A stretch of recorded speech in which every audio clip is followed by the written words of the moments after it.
J'étais littéralement bloqué depuis des mois sur la douleur d'une rupture amoureuse. Non, sache-le, j'ai tout essayé. J'ai fait 1 an de thérapie, j'ai écrit, j'ai médité, j'en ai parlé autour de moi.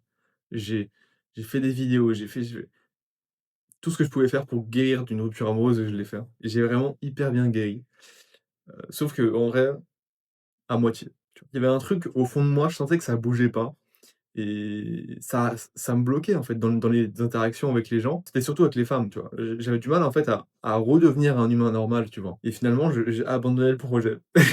J'ai abandonné le projet de guérir. Je me suis dit: «Ouais, peut-être que finalement la femme que j'ai quittée, c'est la femme de ma vie. Oh non, comment je vais faire et tout?» Bref, tu vois, je suis arrivé un peu en mode, «Putain, mais qu'est-ce que je vais faire?» tu vois? «Qu'est-ce que je vais faire?» Et du coup, je me suis dit: «Vas-y, nique sa mère, on abandonne le projet, on va pas guérir». Tu vois, c'est un peu triste de dire ça. On dit que sa mère, on abandonne le projet et je me suis dit: «Bah, OK, maintenant je vais me concentrer que sur moi et l'amour de moi» et de fil en aiguille, je suis arrivé, à tomber sur un élixir de fleurs. Alors je sais que c'est pas très commun, on entend très peu parler, ça commence un peu à prendre de l'ampleur, mais c'est encore assez nouveau. Donc j'ai pris un élixir de fleurs et ce qui est drôle, c'est que 3 jours après, j'ai fait un rêve, OK, d'une intensité, je pense que j'ai rarement connue. Si, enfin, en réalité, tu vois, le rêve que j'ai fait, j'ai déjà connu ce type de rêve, mais c'est quand, j'ai fait un jeûne de 7 jours, un jeûne de sens.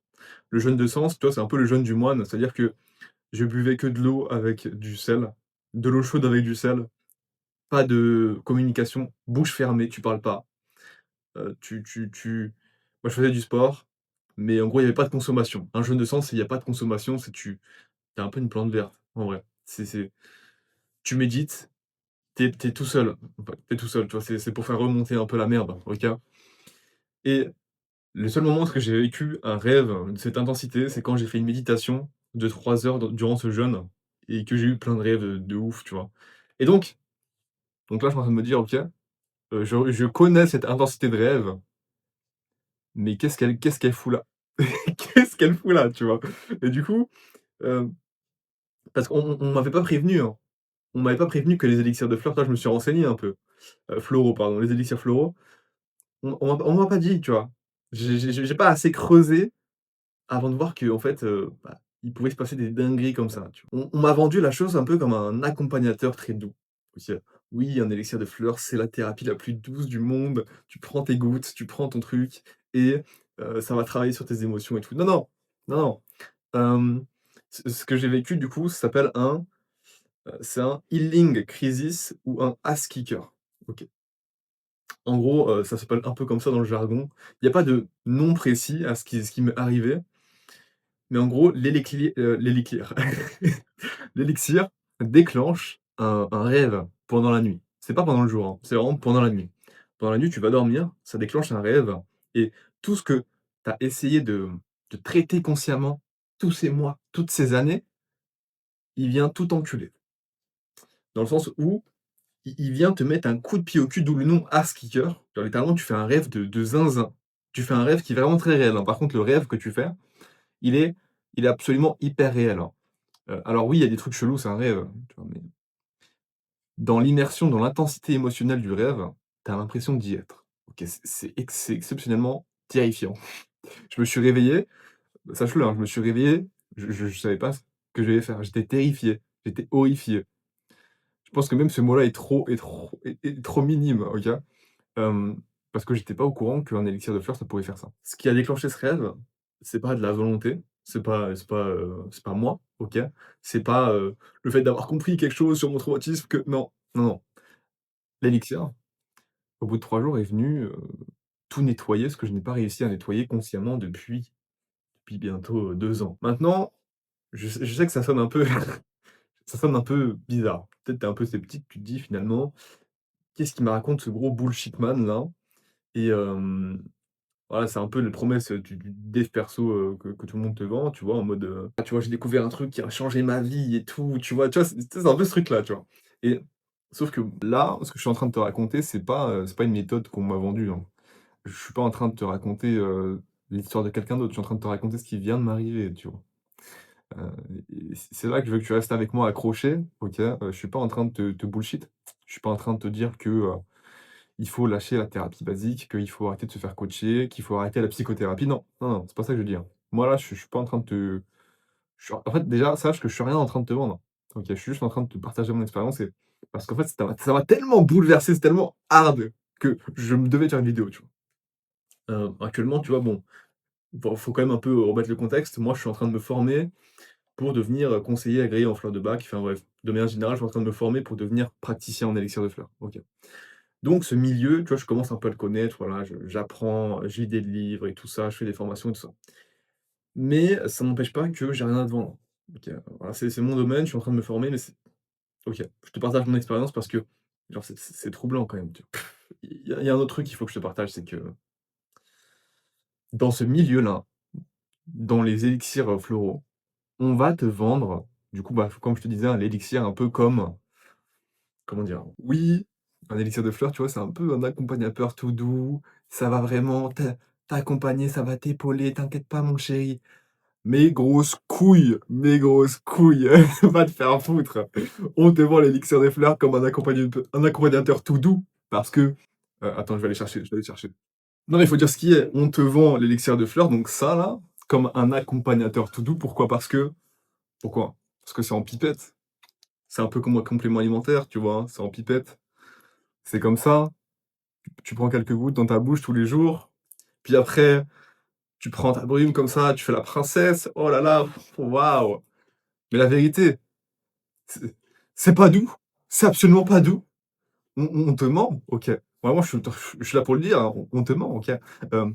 L'élixir de fleurs, peut-être que c'est agréable à prendre parce que voilà, c'est bon, tu vois, c'est du miel, enfin, il y a du miel dedans des fois, genre c'est bon, tu vois? C'est pas affreux, c'est même agréable. C'est agréable dans la prise, d'accord. Mais ce qui se passe dans ton corps, ce qu'on te fait, c'est pas agréable, hein. Ah alors là, non du tout. Alors, bon, je suis pas en train de cracher sur les élixirs. OK, ça c'est attention, je suis pas en train de cracher dessus, mais ce qu'il faut comprendre, c'est qu'il y a bien une contrepartie. C'est bien peut-être un peu trop beau, OK. Si on te vend l'élixir de fleurs un peu comme l'accompagnateur, comme la thérapie la plus douce du monde, waouh, les bisounours, les machins. Encore une fois, je l'avais dit dans une des dernières vidéos, c'est bizarre. Pourquoi est-ce que personne n'en dit du mal? Pourquoi est-ce que tout le monde dit que c'est trop bien, c'est trop beau, bisounours, tout ça, tout ça? Bah, c'est pour cette raison, en fait. Heu, je viens de voir, enfin, je suis en train de me renseigner du coup sur le processus qui se passe quand tu prends un élixir, mais premièrement, il y a le ass kicker, le ass kicker, le nom, ass kicker, genre ça te botte le cul littéralement. Hem, non, alors du coup, voilà, il faut le dire. Heu, méfie-toi des gens qui te disent que c'est trop doux. OK, c'est pas doux. OK, c'est pas doux. C'est-à-dire que tu vas faire un rêve terrifiant, horrifiant, je sais pas si ça se dit. Hem, tu vas te réveiller presque tétanisé de ton rêve. Ça va être très, très dur, hein et puis en plus, à savoir, hein, plus le traumatisme est ancien, plus le traumatisme est lourd, moins tu l'as traité, plus il va te botter le cul et ça, faut le savoir. Par contre, oui, c'est dur. Oui, ça fait mal. Oui, tu es horrifié. Mais par contre, qu'est-ce que tu es libéré. Waouh! Waouh! Tu vois, il y a vraiment un truc, putain, mais waouh! Tu vois? Donc, voilà, je devais déjà mettre ça sur la table parce que c'est pas possible, en fait. Et genre tout le monde dans les élixirs de fleurs te dit: «Oui, c'est tout doux». Donc, je devais te mettre au courant. On se fout de ta gueule. OK. Bref. Par contre, du coup, ça m'a fait comprendre un truc, voilà, si on arrête les bêtises, ça m'a fait comprendre un truc beaucoup plus large, en fait, sur le fait de guérir, en fait, finalement, un traumatisme ou de plutôt d'accélérer sa croissance personnelle, si on peut dire ça. Tu vois? J'aime pas trop, ça fait un peu marketing, en vrai, mais dans le sens où, heu, là, ça fait 2 ans que j'essaye de enfin 2 ans, je pense que ça fait 2 ans, je pense presque, hein, que j'essaye vraiment, tu vois, de guérir pas mal de choses dans ma vie, notamment une rupture amoureuse et consciemment. C'est-à-dire que, tu vois, tu travailles, tu fais une thérapie, tu fais de l'écriture, tu fais de la méditation. Qu'est-ce qu'il a le mal? Je sais pas. Mais bref, tu vois, tu as vraiment ce côté, ce que tu travailles consciemment, beaucoup mentalement, le fait de vouloir guérir ce traumatisme, tu vois? Sauf que là, en fait, c'est bête, hein, mais le fait, tu vois, d'avoir abandonné le fait de vouloir guérir. Donc du coup, ça m'a fait complètement faire lâcher prise sur le fait de vouloir guérir mon traumatisme. Ce qui est fou, c'est que du coup, l'élixir, lui, il est venu, déclencher la guérison par un autre canal qui est invisible, qui est je sais pas vraiment c'est quoi ce canal, tu vois? Mais c'est le canal de la nuit, si on peut dire ça, du rêve. Le fait que j'ai lâché prise sur le fait de vouloir guérir, que j'ai arrêté de forcer le mental et que je suis revenu à ma vie tranquille, sur OK, bah, maintenant je vais me concentrer sur moi, je vais m'aimer et cetera et que du coup j'ai pris l'élixir et bah, ça a profité de tout ça pour déclencher un rêve de zinzin pour me libérer et donc du coup, ce que ça fait compr ce que ce putain, j'arrive pas à parler. Du coup, ce que ça m'a fait comprendre finalement sur le fait de traiter, de guérir un trauma, c'est que plus tu forces le fait de: «Oui, je dois guérir vite, je perds mon temps, tin tin tin tin tin». Oui, moins ça va marcher. Plus tu forces, moins ça marche. Plus tu lâches prise, plus tu as plus envie, plus ça vient. C'est dingue. Je trouve pas ça dingue? Finalement, ce qu'on essaye de forcer le plus, surtout dans la guérison, c'est la chose à ne pas faire, quoi. Alors attention, je suis pas en train de enfin, en vrai, c'est à prendre avec des pincettes. Tu vois, c'est plutôt, au cas par cas dans ma situation pour le coup, tu vois? Le fait que, bah, ma situation qui était que, voilà, si, rupture amoureuse, tout ça, tu as fait tout le travail, tu arrives vers la fin, tu lâches prise, le rêve se déclenche, tout ça, tu vois? Je pense que c'était vraiment genre une synchronicité peut-être sur, je sais pas, la situation parfaite pour que je puisse, déclencher ce truc. Mais tu vois, par exemple, j'ai guéri d'autres choses totalement consciemment. Dans le sens où, moi, je me suis fait opérer de l'épaule, tu vois? J'ai eu un accident de voiture, j'ai dû me faire opérer du supraépineux parce que j'avais un trou dans le tendon, tu vois? Et pour le coup, tu vois, ça, je l'ai guéri totalement consciemment. Méditation, visualisation, écriture, respiration, schéma de pensée. Évidemment rééducation, tu vois? Mais c'est au cas par cas. Ça dépend de quelle est la situation dans laquelle tu te trouves. Qu'est-ce qui t'arrive? Est-ce que c'est émotionnel? Est-ce que c'est physique? Est-ce que c'est mental? Est-ce que même c'est spirituel? Bref, tu comprends un peu le truc. Je suis pas en train de dire que du coup, il faut, totalement abandonner ses projets dans la vie de guérison, mais il faut juste lâcher prise. Et en vrai, je pense qu'il faut voir un peu la croissance personnelle finalement un peu comme un oignon. OK. Alors oui, tu es en train de me dire: «Mais qu'est-ce qui me baragouine encore ce mec?» mais en fait, oui, c'est pas mignon, c'est pas beau, c'est pas stylé de dire que: «Ouais, ma croissance personnelle, ça ressemble à un oignon». Non, c'est pas stylé. Mais, hem, je pense que vraiment ça se passe comme ça, tu vois? Hem, la croissance personnelle, c'est vraiment un oignon à 3 couches, OK? Moi, je sais qu'il y a plus de couches dans un oignon, mais disons qu'il y a 3 couches dans cet oignon. Il y a une couche qui est consciente et il y a 2 couches inconscientes. OK. Une couche inconsciente par rapport à vraiment l'inconscient, ton inconscient et l'inconscient un peu familial, un peu l'ADN, un peu le côté, tu vois, transgénérationnel. Donc toi, tu as un oignon, OK, tu épluches la première couche consciemment. C'est ce que j'ai fait pendant 2 ans. Pendant 2 ans, j'ai épluché cette couche avec un thérapeute, avec un coach, avec, les méditations, avec l'écriture, avec plein de choses. J'ai vraiment, pour le coup, je l'ai destroyé la couche, OK. Il reste 2 couches inconscientes, qu'on ne peut pas traiter consciemment du coup. Et que du coup, bah, finalement, ça m'a permis de venir travailler cette couche, enfin cette 2e couche, pas encore la troisième, tu vois? Mais la 2e couche a été travaillée. Et en réalité, je pense que même la troisième couche est travaillée, tu vois? Parce que comme travailler sur ton inconscient, forcément, ça travaille aussi sur ton inconscient, disons, transgénérationnel. En réalité, pourquoi ça ne marcherait pas? Et en fait, voilà, je vais encore raconter ma vie, tu vois? C'est un peu personnel, c'est un peu chaud. Je sais pas si c'est vraiment chaud, mais hem dans ma famille, OK, il y a plus de quasiment 40 des hommes qui se sont suicidés à cause d'une rupture amoureuse. Alors oui, c'est un peu hardcore, mais moi, du coup, j'avais peur.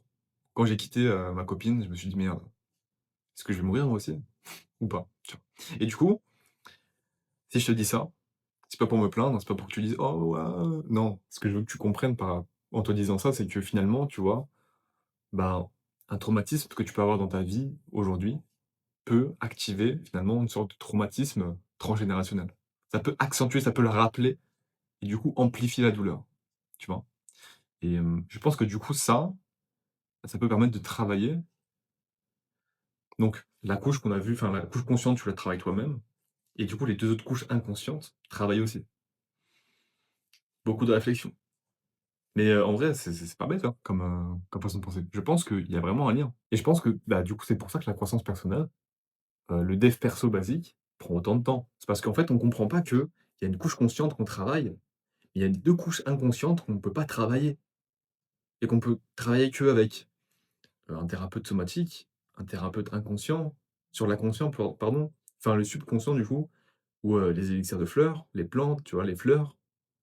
Tu vois ce côté-là où est-ce que finalement, le dev perso aujourd'hui, à l'heure d'aujourd'hui, le dev perso c'est quoi? C'est on travaille à la couche consciente, on lit des livres, on fait de la méditation, on écrit, non, on fait du sport. Non, mais en vrai, le vrai dev perso, il est dans le fond, il est dans l'inconscient, le subconscient. C'est ce que tu vas travailler dans le subconscient qui va avoir un vrai effet positif sur ton oignon. Si on revient à l'oignon, tu vois ce que je veux dire? Maintenant, si tu te demandes comment est-ce que moi je teste un élixir, comment est-ce que moi je m'y prends finalement? Comment est-ce que je peux, comme toi Tanguy, avoir, finalement essayé les élixirs et avoir débloqué ma situation? Je pense que premièrement, il faut pas attendre d'avoir un trauma de zinzin, OK? N'attends pas, enfin on va pas dire des trucs bizarres, mais juste n'attends pas d'avoir un gros trauma, OK? Juste, tu dois définir dans l'état dans lequel tu veux te sentir. Genre, Heu, pas juste: «Je veux me sentir mieux». Non, c'est pas ça, tu vois? Genre, définis l'état concret dans lequel tu veux te sentir, OK?